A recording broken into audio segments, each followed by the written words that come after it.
Од денеска започнува психолошката поддршка за првата група од 45 повредени во пожарот во Кочанската дискотека, кои се наоѓаат на рехабилитација во одморалиштето Пониква на Осоговските планини, вели во телефонски разговор за Телма директорката на Кочанската општа болница Катерина Паник-Мирчовска.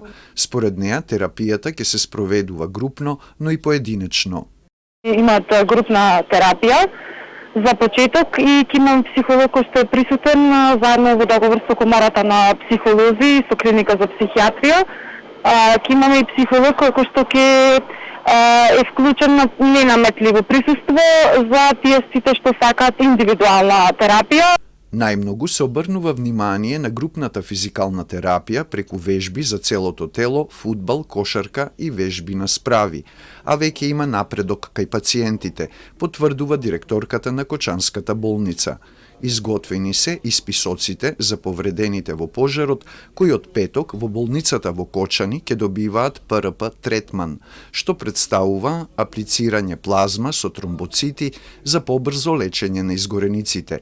Третманот ќе го спроведуваат специјалисти за пластична хирургија од болницата Свети Наум Охридски, а повредените со ампутации кои се лекуваат во Скопје и на Пониква ги посетила Шпела Керин, водечки протетичар од Словенија со цел изработка на силиконски прсти по завршувањето на нивната физикална терапија.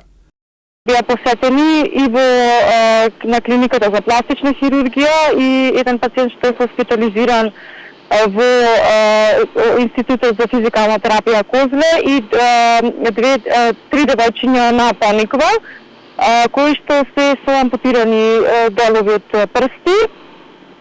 Беа посетени од специјалисти за ортопика од Словенија во соработка со ОТБК, кои што треба да понатаму да се изработуваат силиконски